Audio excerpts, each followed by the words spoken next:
Hello friends, आज मई महीने की 4 तारीख है और देखिए हमारे यहाँ का मौसम कैसा हो गया। एकदम अंधेरा छा गया और सुबह सुबह तेज़ हवाओं के साथ में बारिश शुरू हो गई फ्रेंड्स।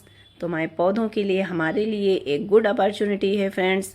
हमारे पेंडिंग वर्क इसमें हो सकते हैं। तो मेरे गार्डन में कुछ प्लांट्स थे जिन्हें मुझे रिपोर्टिंग करनी थी, मैंने उन्हें पेंडिंग में रखा था, बट मौसम को देखते हुए मैं आज उनकी रिपोर्टिंग करूंगी और उनकी रिपोर्टिंग मैं आपसे शेयर करूंगी। तो फ्रेंड्स, आप मेरे साथ जुड़े रहें। Hello friends, welcome back to my channel Preeti's world में आपका स्वागत है। आपके अपने चैनल में आपका बहुत बहुत स्वागत है फ्रेंड्स। मेरे कुछ प्लांट्स हैं जिन्हें मैंने नर्सरी से लेके बहुत दिनों से रखा है, बट मैं इनकी रिपोर्टिंग नहीं कर पाई हूँ। तो फ्रेंड्स, आप इन प्लांट्स को पहचान गए होंगे फ्रेंड्स। ये प्लांट बहुत ही छोटे प्लांटर में हैं, समझिए कप के बराबर एक। तो फिर इन्हें रिपोर्ट करना ज़रूरी है। मौसम भी थोड़ा ठीक हो रहा है, बारिश हो गई है फ्रेंड्स।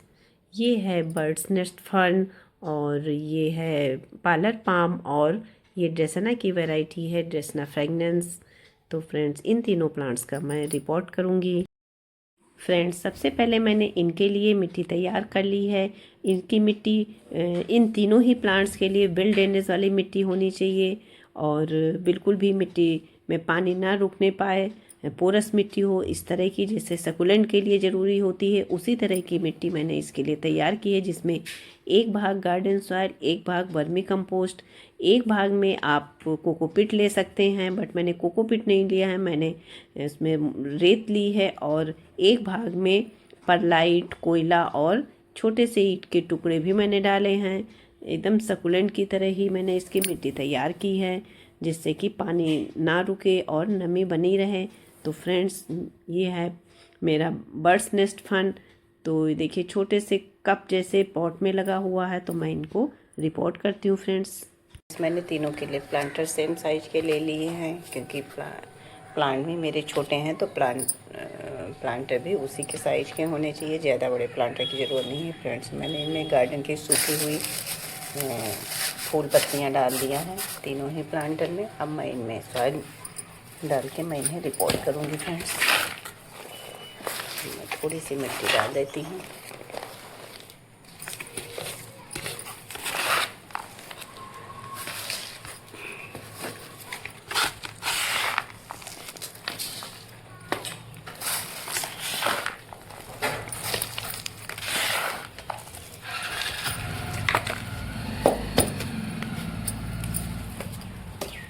फ्रेंड्स, इस समय मई के समय में इनकी रिपोर्टिंग एक रिस्की वर्क काम है, बट चूँकि बहुत ही छोटा सा प्लांट है इसलिए मुझे करना ज़रूरी है फ्रेंड्स। तो ये तो कोकोपीट में लगा हुआ है फ्रेंड्स। मैं इसके रूट्स के साथ बिल्कुल भी कोई छेड़छाड़ किए बिना मैं इसी में इसको एज इट इज़ लगा दूँगी फ्रेंड्स। इस तरह मैंने अपने तीनों प्लांट्स को रिपोर्ट कर दिया है और तीनों के प्लांटर भी एक जैसे हैं फ्रेंड्स। मैंने इनके लिए नर्सरी प्लांटर का यूज़ किया है और ये देखिए मैंने जो पार्लर पाम है उसके रूट डिवीज़न कर दिया है। इसमें कई छोटे छोटे प्लांट्स हैं, तो मैंने 2 प्लांट अलग से कर दिए हैं। थोड़ा लालच आ गया जिससे कि मेरे 2 प्लांट तैयार हो सकें और अगर एक ख़राब भी हो जाता है तो एक बना रहे। तो फ्रेंड्स, इस वजह से और अब मैं इनमें वाटरिंग करूँगी, तो इसके लिए मैंने फंगिसाइड का यूज़ किया है, क्योंकि मैंने मिट्टी में फंगिसाइड नहीं ऐड किया था। उस समय फंगिसाइड मुझे मिल नहीं रहा था फ्रेंड्स। और इसमें मैंने ह्यूमिक एसिड डाल दिया है, जो कि प्लांट्स के लिए, प्लांट्स के रूट्स के लिए, उसके विकास के लिए बहुत ही अच्छा होता है। तो फंगिसाइड और ह्यूमिक एसिड का पानी अपने प्लांट्स को दूंगी। और पहली बार जब पानी देते हैं तो अच्छे से देना है, जिससे कि रूट्स तक पानी पहुंच जाए अच्छे से। और उसके बाद फिर हम इसकी मिट्टी को चेक करके, जब उसमें मुझे सूखापन लगेगा तभी मैं दोबारा से पानी दूंगी, क्योंकि ज़्यादा पानी की अधिकता से प्लांट हमारे ख़राब हो सकते हैं। चाहे कोई भी प्लांट हो, अगर उसमें पानी रुकता है या उसकी जड़ों में पानी रहता है तो फिर प्लांट के ख़राब होने की संभावना हो जाती है और हमारा प्लांट वहीं से ख़राब होने लगता है। बट इन प्लांट्स में नमी भी बनी रहनी चाहिए, ऐसा नहीं कि बिल्कुल सूखा हो। फ्रेंड्स, ये तीनों ही प्लांट हमारे लिए बहुत ही अच्छे हैं, मतलब शुभ प्लांट की श्रेणी में आते हैं और इन्हें हम इंडोर रख सकते हैं, बल्कि इंडोर प्लांट्स ही हैं, क्योंकि इन्हें डायरेक्ट सनलाइट पसंद नहीं है। डायरेक्ट सनलाइट में ये प्लांट ख़राब हो जाएंगे। तो इनको छनती हुई धूप या इनडायरेक्ट सनलाइट में ही रखा जा सकता है, इसलिए इन्हें हम डायरेक्ट सनलाइट में रखने से बचें, खासकर गर्मियों में तो बिल्कुल भी नहीं। फ्रेंड्स ये देखिए बर्ड्स नेस्ट फन जो है, इसमें देखिए नेस्ट की तरह पे बना हुआ है, तो यहीं से लीव्स निकलती हैं और प्लांट की ग्रोथ भी यहीं से होती है, इसीलिए इसका नाम बर्ड्स नेस्ट फर्न है। ये एक फर्न की वैरायटी है फ्रेंड्स अगर इनकी लीव्स ब्राउन हो रही हैं तो समझिए पानी की कमी है, और अगर इनकी पत्तियां पीली हों तो पानी की अधिकता है, और अगर इनकी पत्तियां कर्ल हो रही हैं तो सनलाइट ज़्यादा मिल रही है। तो फ्रेंड्स इन सब बातों का ध्यान रखें और पानी इनके बीच के हिस्से में ना दें जहां नेस्ट जैसा बना है। फ्रेंड्स यहीं से इनकी ग्रोथ होती है, तो प्लांट ख़राब हो सकता है, पानी नीचे की तरफ से दें।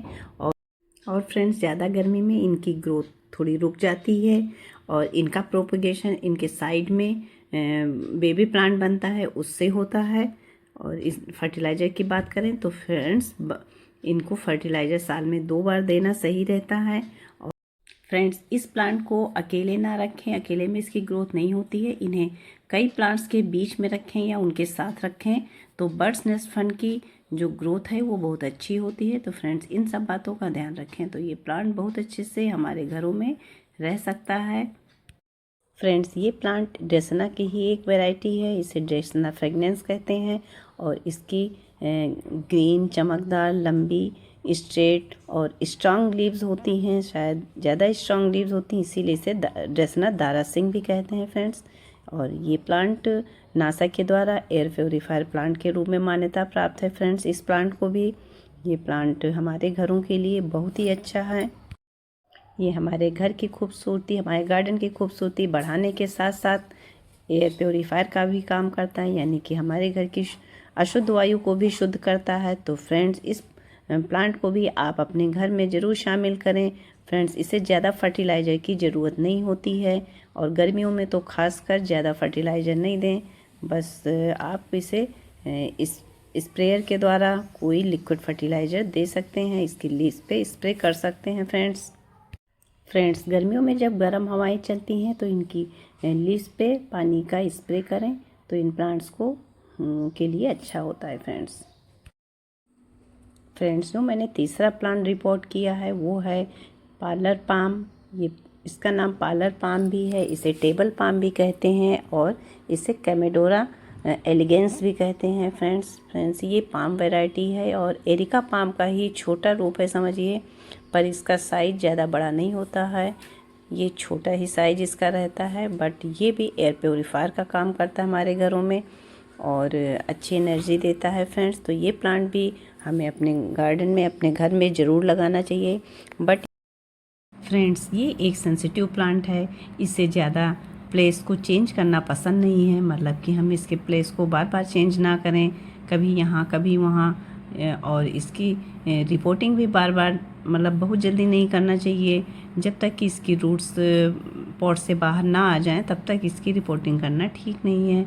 तो फ्रेंड्स वैसे तो इस प्लांट को भी ज़्यादा केयर की ज़रूरत नहीं है, बट थोड़ा सा पानी और लाइट इसकी व्यवस्था अगर ठीक है, मतलब कि इसे तेज़ रोशनी, डायरेक्ट सनलाइट ना मिले और पानी इसका पॉट मॉइस्ट रहे पर गीला ना रहे, अगर इस तरह से हम इसकी केयर करेंगे तो ये प्लांट भी हमारे घर में बहुत दिनों तक रह सकता है। तो फ्रेंड्स इस प्लांट को भी आप अपने गार्डन में ज़रूर लगाएं।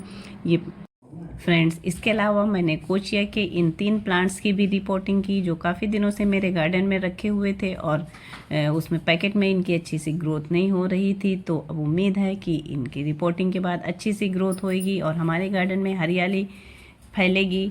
तो फ्रेंड्स अगर आपको मेरी ये वीडियो अच्छी लगी हो, कुछ भी यूज़फुल लगा हो, तो प्लीज़ लाइक, शेयर और कमेंट ज़रूर करें। अगर आपने मुझे सब्सक्राइब नहीं किया है तो आप मुझे सब्सक्राइब भी कर सकते हैं फ्रेंड्स।